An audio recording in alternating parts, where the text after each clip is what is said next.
viewers and random Doctor Who fans, just making a quick little video today to tell you that my Mark III sonic screwdriver has officially died.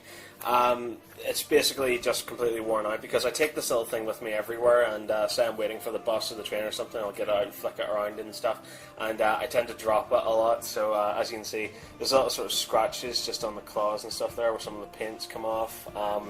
I've managed to completely bust the little sort of end cap there off completely and crack it to little bits because I've dropped it that many times.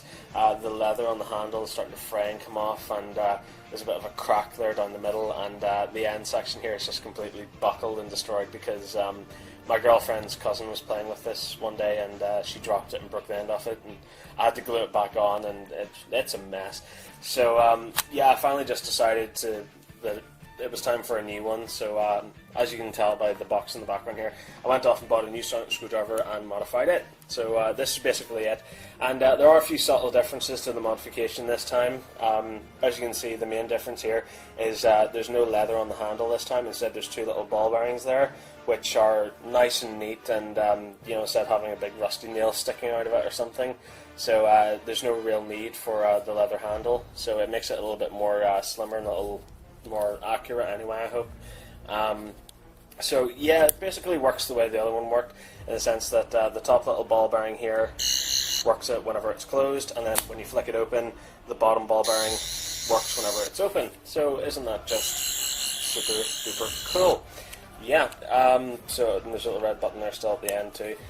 So, and on top of that as well, whenever I pull it open here, as you can see, there's a little weight that I've attached to the end this time, because the weight in the Mark III was in the bottom, and it was kind of permanently there, so it made it very bottom heavy, so whenever you were flicking it around it was very uncontrollable, and you know, you would drop it a lot, and hence why it's kind of destroyed. So this time the weight actually slides with the screwdriver, so whenever it's closed, the weight's at the very, very bottom of the screwdriver, but whenever you flick it open, the weight comes with it. So yeah, it balances it out a lot more, and also it allows you to flick it open easier because you've got this weight behind it, so it just flicks open very, very quickly, which is very nice. Taking a look at the bottom section of the screwdriver, a lot of you have been trying to do modifications on it based on my other video, and you say that you have a lot of trouble getting the ring off. Well, basically, if you take your knife blade and slide it in and prise it up a little tiny bit, you should hear a little bit of cracking, because that's essentially the glue coming off, and run your knife the whole way around it and prise it off slowly until you get kind of a lip like that. Then actually take your fingers and pull it off like that. As you can see, you can pull it off in one go. So yeah, I thought that was quite cool.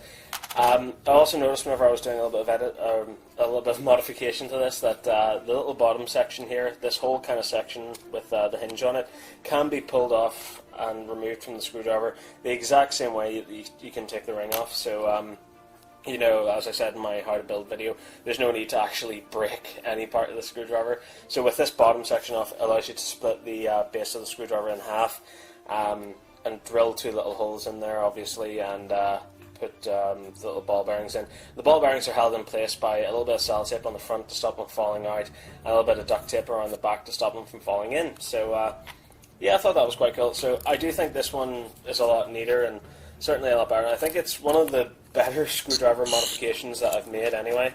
So isn't that just super duper? So let me just see if I can slide this back in. There we go.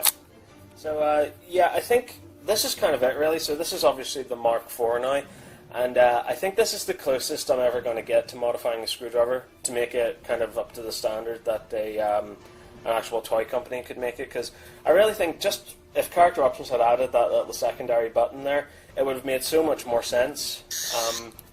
So yeah, it's so simple to do now for me anyway. It's such a shame that Character Options didn't do it. So yeah, that's my brand new sonic screwdriver.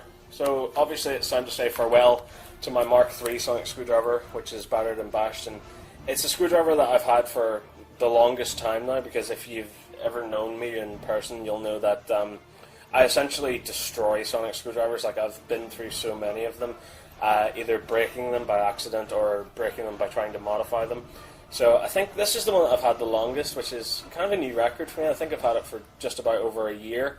So I think I'm just going to put it into the new screwdrivers box and put it up on my shelf with a little plaque underneath it that says Stephen's screwdriver that he's owned for the longest without completely destroying it. So it is kind of a shame to see it go, because this is the screwdriver that I used in the 1000 subscribers video, and it's also the screwdriver you see in my opening titles. So kind of a shame to see it go, but you know, as they say, you know, you got to kind of move with the times and develop and grow, etc., etc., and that's exactly what I've done with my Mark IV screwdriver. So that brings us to the end of this video. Thank you very much for watching. I hope you enjoyed it. If you did, there's countless more videos online. Thank you very much for watching, and remember to keep following the nerd. Bye-bye.